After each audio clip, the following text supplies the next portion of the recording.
Hi guys, so these videos are going to be supplemental for you guys. This is really just a chance in case you're absent from class or you had trouble with something we did in class, so you can just review a certain part of it. But this is really just going to go over exactly the same notes that we do during our class time. So you can use these however you need to help review, to get caught up from absences, or just to get some extra clarification on some things that we did. But again, this is going to line up exactly with the notes that you guys were given in class. So the first thing that we have on here, we're going to look at are characteristics of functions. So the biggest thing that we're going to look at is domain and range. And in order to talk about some of these characteristics, we're going to look at a new type of notation that's called interval notation. And this one's going to be really important. It's going to come up a lot throughout the year and in your following math classes. This is the notation that's probably the most common going forward. So inequality notation is a notation you've already seen so far. That's the one you probably use the most in Algebra 1, which uses greater than and less than symbols. So what we're going to do, we're going to start just given words trying to describe interval or set notation for it. So the first one on here, it says all real numbers from A to B, including A and B. All right, so the first thing we're going to talk about is what type of interval that is. Since it has a clear start and end, it starts at A and it ends at B, then that is a bounded interval, which we also refer to sometimes as finite. The way we would write that with inequality notation, we would say A is less than or equal to X, which is less than or equal to B. All right, so X is somewhere between A and B. It's all the numbers in between there. And since it's including, that's why it's or equal to. Set notation probably looks the most complicated, but if you can do inequality notation, it's very, very simple. What set notation is saying, it's saying that X belongs to the set of whatever follows. So X belongs to the set of the listing from A to B. That's set notation. So in this case, it looks exactly like our inequality notation. Interval notation is the new one. This one's going to be very important. So the way we do interval notation is we list our boundary points from left to right. So the boundary points here are from A to B. So again, it's all real numbers from A to B. Then outside of that, we're either going to use a parenthesis or a hard bracket. And what that is, that's going to be dependent on like your or equal to, basically. If it's or equal to, if A is actually included in that interval, which it is in this case, we're going to use a hard bracket. If B is not included, you would use the soft parenthesis. But again, in this case, these were both or equal to, so we use the hard bracket. All right, so let's look at another example. All real numbers greater than A. So greater than A, it's unbounded because it's everything greater. There's not a clear end on one of those ends. One end has a clear defined end, the other end does not. So this is still infinite in just at least in one case. So the way we'd write this in inequality notation, X is all numbers greater than A. It is not or equal to, so we don't put the line underneath. So set notation, X belongs to the set, and then the set is X is greater than A. Set notation, what it does is it gives us some more options for different things we can write. We can use different words, we can use different phrases in order to write things with set notation. That's why that can be helpful. But again, the really important one here is interval notation. So we go left to right, so it's all numbers greater than A. So the smallest value here is A. From A, it keeps going all the way to infinity. Since A is not included, it's not or equal to, we use a parenthesis. And then because it keeps going to infinity, infinities and negative infinities will always have parentheses because you cannot touch infinity or negative infinity.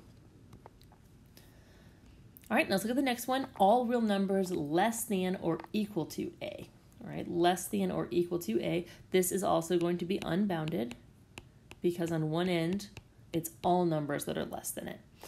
So X is going to be less than or equal to A. So in set notation, X belongs to the set, X is less than or equal to A. And then interval notation, we're going smallest on the left all the way to the biggest. So the smallest possible thing that this set's going to touch is negative infinity. Then it's going to keep going until it gets to A. A is included, so instead of a parenthesis, we're going to use a bracket. All right, now the wording here was confusing. These next four might be a little bit simpler. So what we're going to do is we're going to look at a number line. Okay, so a number line here, we're going to write this. First of all, we're going to decide is it bounded or unbounded. This first one here is bounded. We have a clear defined start and end. It does not keep going to infinity on either side.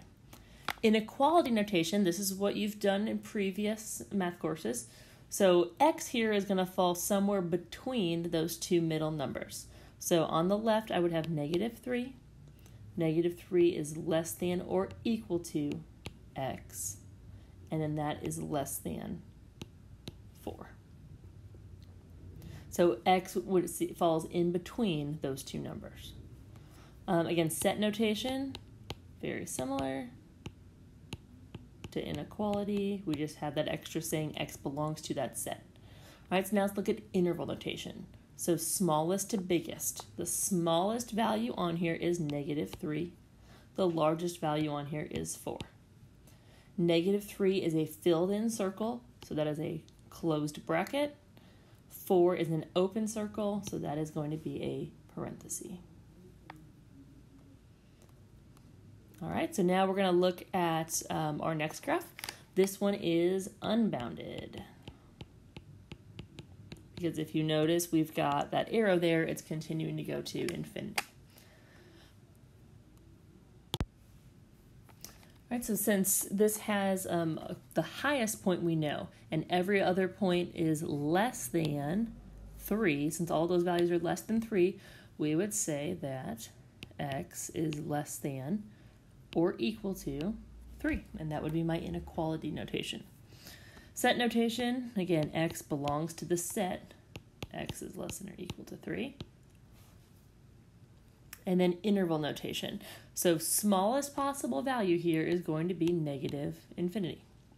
And then this keeps going until it gets to 3, which I'm then going to use a hard bracket on because it's a closed circle. All right, next one. This one is bounded because it has a clear defined start and end. So there's not going to be any infinities in here. Those boundary points, it's in between -4 and 6. So -4 is less than x is less than 6. Neither one is or equal to because they're both open circles. So then our set notation, x belongs to the set where -4 is less than x is less than 6. And then interval notation. So left to right, those boundary points are -4 to 6. And both of these would be parentheses because they are open circles. So as you can see, I think once you get the hang of interval notation, I think it's a little bit faster and I think it's a little bit simpler. The case where interval notation gets a little bit harder would be something like this next one. So this next interval is unbounded. It's actually unbounded on both ends because both ends are going to infinity. In inequality notation, we actually need two separate inequalities here to actually write this because x is both less than 4 and x is greater than 4. Both of those things are happening here. Now set notation, if we want, what's nice about set notation, we could write this a different way. I can just say that x is not equal to 4. So x is every other value, but x is not equal to 4. Now in interval notation, the way I write this, I'm going to start again, smallest possible value here is -infinity. Then it's all of my values until 4. It does not touch 4, so I use a parenthesis. But there's another set here that I need to include. So I'm going to use this little u, which stands for union. And then right next to that, I'm going to put the next set, but I'm out of space, so I'm going to put it below there. And then it picks right back up at 4 and continues to infinity. So if there's a little break like that, and there's still more than one set, the way you use notation for that with interval notation is this little u, which means union. All right, so let's look at a couple examples for interval notation. Let's go ahead and look at a graph.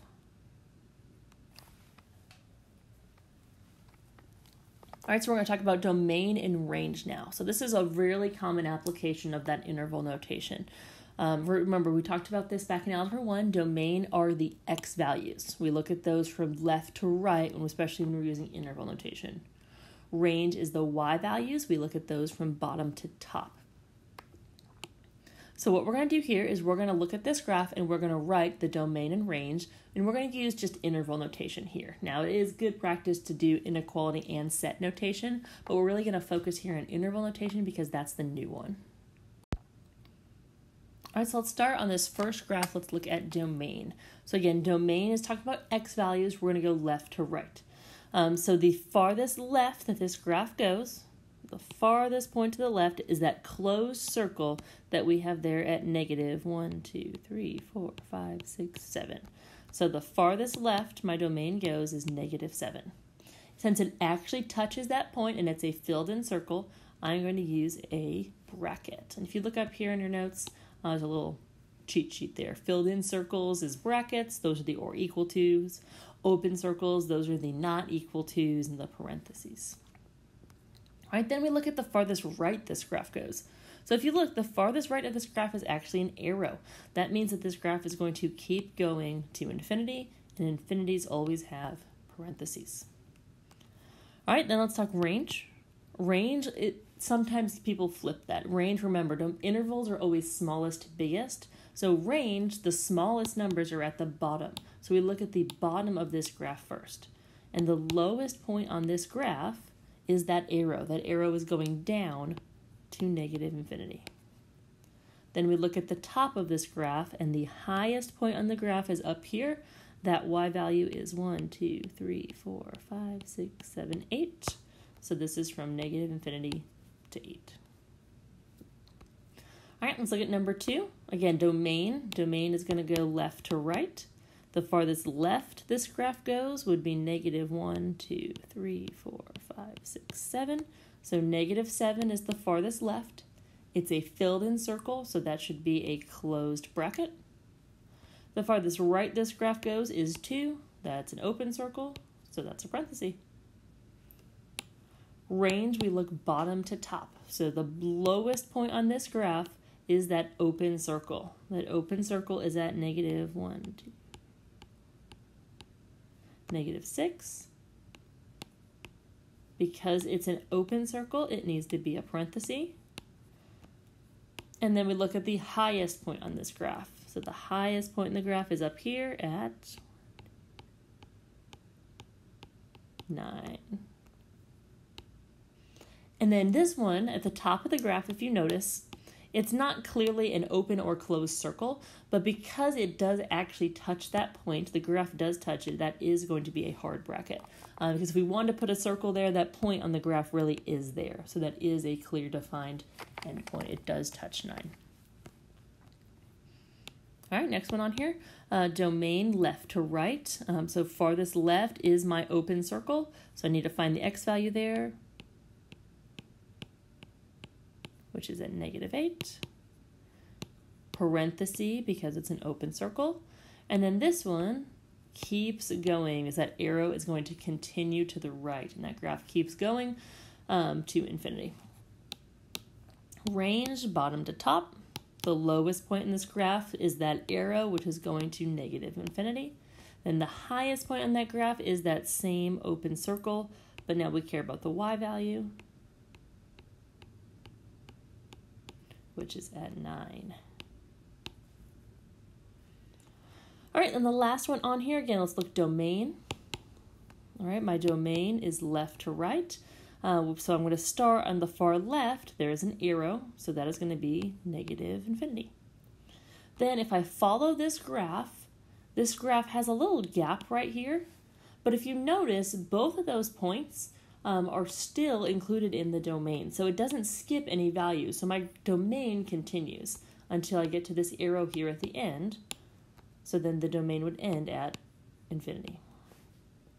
So that is my domain. Range on this one will be a little bit harder. So range, again, bottom to top. The lowest point on this graph is negative infinity. Then it keeps going, and then if you follow those y values, it stops right here. So nothing continues after that point, so I'm going to go ahead and put 0. And I'm going to leave more space this time, sorry. Since it actually does touch that y value, I'm going to put a bracket. Then I'm going to say union, because there's going to be another section. Because now there's this big gap in the middle here. And then after that gap, my graph picks back up. So the y value where it picks back up is 3. It actually touches 3, so there's a hard bracket, and then it continues to infinity. So that's the range on this function. Okay, so the range on that one a little bit more difficult, but if there's more than one section, you just combine them by using that union. All right, so these are the first characteristics that we're going to look at, domain and range. We're going to continue the rest of these characteristics tomorrow, but interval notation is really the biggest new thing for today. We're going to continue to see interval notation on some of these other characteristics, and we're also going to see interval notation just used in directions and things throughout the year.